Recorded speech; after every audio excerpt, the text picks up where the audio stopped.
बहुत ही आदरणीय और सम्मानित आज कार्यालय में पहुंचे मेरे सभी युवा साथियों और साथ ही पार्टी की जिले की और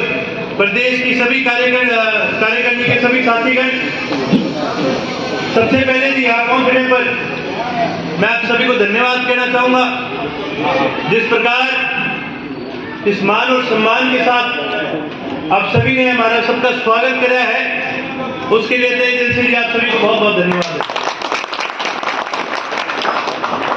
साथ ही साथ आज आपके बीच आने का एक बड़ा ही अहम कारण है। कारण तो दो है, लेकिन जैसे पहले कारण के बारे में सुरजीत संधू जी ने बताया कि एक है बड़ा कारण है, आने वाली 22 तारीख से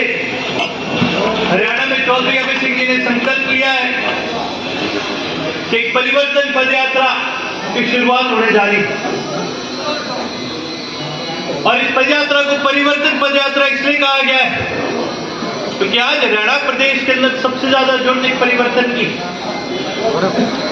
आज अपने हरियाणा में कहीं चले जाओ, कोई ऐसा महकमा नहीं है, कोई ऐसी जमात नहीं है, कोई ऐसा वर्ग नहीं है जो हरियाणा सरकार से तंग ना आया हो। आज के दिन जैसे कर्क रोग होता है, वैसे ही एक रोग दिन प्रतिदिन अपने प्रदेश को खाया जा रहा है और उस रोग का नाम है ये भाजपा जनता सरकार। दिन प्रतिदिन हरियाणा को जैसे दीमक एक पेड़ को छोटा करने के लिए ये सरकार इस प्रदेश को छोटा करने का काम कर रही है। बड़ी दुख की बात है क्या हरियाणा प्रदेश के अंदर जब हम युवा की बात करते हैं तो देश में तो युवा तंग आ रहे थे, लेकिन हरियाणा प्रदेश में तो 38% आज अपने प्रदेश का जो युवा है वो बेरोजगार है। ये 38% कोई छोटा आंकड़ा नहीं, आप भी समझो हर 100 में से 38 बालक आज के दिन बेचारे बेरोजगार हैं। और कई परिवारों में जिनमें एक लड़का है वो भी आज बेरोजगार है। वो पूरे का पूरा परिवार जिसके भरोसे बैठा है, आज उस परिवार का गुजारा नहीं चल रहा। उसके अलावा बंद हो गया, कोई नहीं, आपने तो आवाज आओ मेरी बता देंगे काम। ना केवल ये बल्कि आप खिलाड़ी की बात करें तो खिलाड़ी परेशान हो रखे हैं सरकार से। अपने देश के लिए एक बड़ी गर्व की बात है कि हमारे देश के जो पहलवान पूरे विश्व में हरियाणा के और भारत के पहलवानों का एक नाम है कि इस देश के जो पहलवान है इससे बढ़िया पहलवान कोई हो नहीं सकते। लेकिन बड़े दुख की बात है कि जिन पहलवानों ने इस देश के लिए इतना हमारा घर बढ़ाने का काम करा, इतने पदक जीतने का काम करा, जितना हमारे इस देश का मान सम्मान बढ़ाने का काम करा, आज उनके साथ भी नाइंसाफ हो रहा है। जो किसान दिन रात मेहनत करता है, इस देश का पेट भरने का काम करता है, आज उनके साथ नाइंसाफी हो रही है। और तो और जो जनता के चुने हुए जो साथी है, जो हमारे प्रदेश के सरपंच है, आज उनके साथ भी नाइंसाफी हो रही है। सरकार एक तरफ तो पैसे खाने का काम करती है, दूसरी तरफ कहती है कि ये सरपंच खराब है, इन्हें कमजोर कर देते हैं। मैं तो आपने एक चीज कहूंगा, कई मेरे बुजुर्ग साथियों ने याद होगा जब चौधरी ओम प्रकाश चौटाला जी मुख्यमंत्री होया करते थे तो उनकी एक आदत उनका ये मानना था कि अगर गांव में सही तरीके से विकास होगा तो प्रदेश का अपना विकास हो जाएगा। और उन्होंने हर गांव में गांव वालों की जिस भी प्रकार से कोई नहीं तो बढ़िया तरह से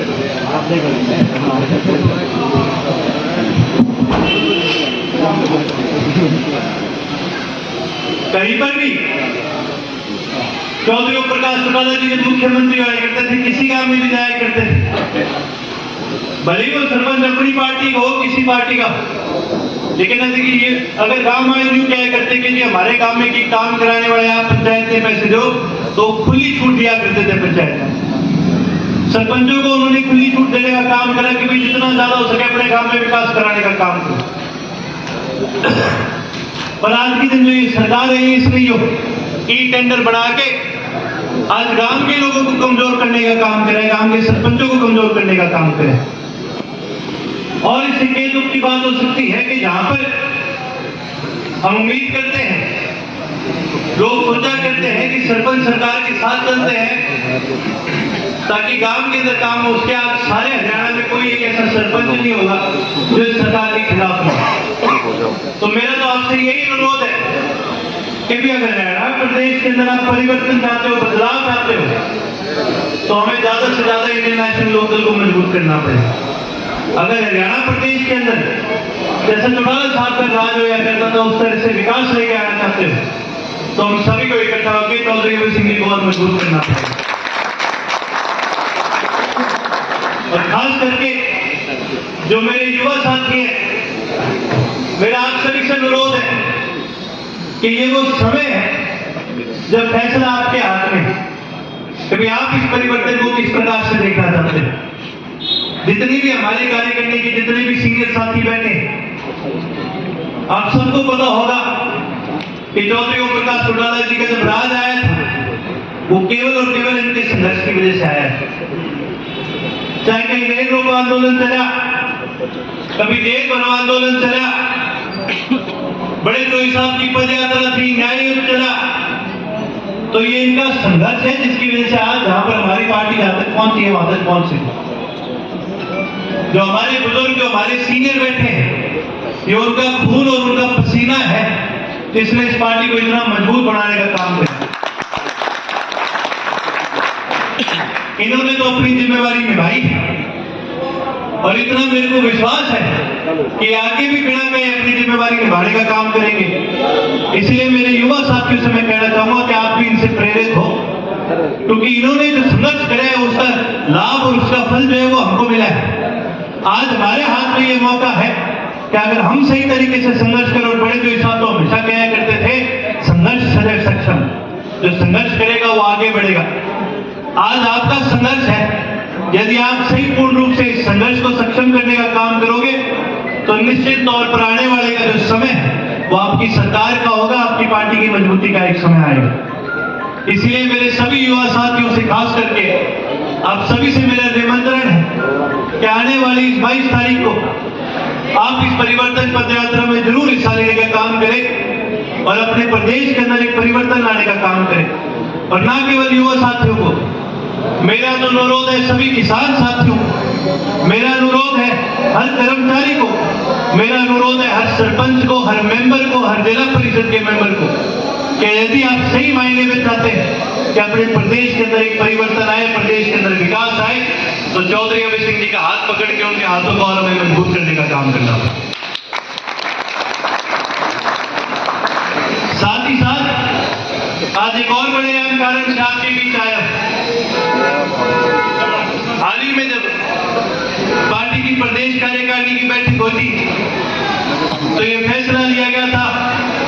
कि भाई युवा कार्यकारिणी को एक नए सिरे से दोबारा बनाया जाए। और पार्टी में हमेशा यूं आया करता था कि एक जिले की कमेटी बनाई जाया करती थी और कमेटी वो फैसला लिया करती थी कि भाई युवा की जिम्मेवारी किस साथी को देनी थी। लेकिन बहुत सारे युवा साथी जिन्होंने एक बात कही कि अगर हमें जिम्मेवारी दी जाए तो हमें एक मौका भी दिया जाए कि हम साबित कर सके कि हम इस जिम्मेवारी के काबिल हैं। उस समय ये फैसला लिया गया कि अब से जब भी अपनी युवा कार्यकारिणी का गठन होगा तो एक चुनाव के जरिए करने का काम करें और वो चुनाव किस तरह से हो, वो चुनाव निष्पक्ष किस तरीके से हो, इस चीज को ध्यान में रखते हुए ये फैसला किया गया कि इस चुनाव के अंदर जो वोटिंग होगी, कोई भी पार्टी का कोई भी सदस्य, चाहे वो महिला हो चाहे पुरुष हो, 18 से 40 साल के बीच का कोई भी सदस्य अपना वोट दे करके अपना युवा साथी को, जिसको भी वो जिस पद पे देखना चाहता है, वो उसको वोट देने का उसको अधिकार मिलना चाहिए। इन चीजों को ध्यान रखते हुए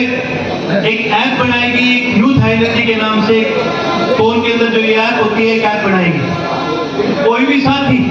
जो हल्के का चुनाव लड़ना चाहे, जिले का चुनाव लड़ना चाहे या प्रदेश का चुनाव लड़ना चाहे, वो इस चुनाव को लड़ सकता है। शर्त बस उसके अंदर ये रखी है कि यदि कोई साथी हल्के का चुनाव लड़ना चाहता है तो जब वो अपना नामांकन भरेगा तो उसको एक यूनिक, एक आईडी नंबर, एक रेफरेंस नंबर दिया जाएगा। उस नंबर के तहत उसको रजिस्ट्रेशन करानी पड़ेगी, नए साथियों की रजिस्ट्री करानी पड़ेगी। कोई भी नया साथी अगर हल्के का चुनाव लड़ना चाहता है तो उसे कम से कम 1500 साथियों की रजिस्ट्री करानी पड़ेगी अपनी हल्के से। कोई भी साथी अगर जिले का चुनाव लड़ना चाहता है तो उसे कम से कम 5000 नए साथियों को पार्टी के अंदर जोड़ना पड़ेगा इस ऐप के जरिए। और यदि कोई भी साथी प्रदेश का चुनाव लड़ना चाहता है तो उसको अपने प्रदेश से 15,000 साथियों को इस ऐप के जरिए से जोड़ने की जिम्मेवारी दी जाएगी। और ताकि ये पूरी तरह से निष्पक्ष, ये भी फैसला लिया गया कि जब भी किसी साथी की रजिस्ट्रेशन होगी तो उस रजिस्ट्रेशन के अंदर उनका आधार कार्ड या फिर उनकी वोटर ID कार्ड भी लगेगा, ताकि इस बात का कोई दिक्कत न आए, पूरी तरह से चुनाव निष्पक्ष हो। यदि फिर भी अगर पता चलता है कि कोई साथी कोई गलत तरह की वोटिंग करा रहा है, कोई फर्जी वोटिंग कराने की कोशिश कर रहा है, तो ऐप के जरिए हमें भी पता चल जाएगा और उसी के साथ उसका जो नामांकन है उसको रद्द कर दिया जाएगा।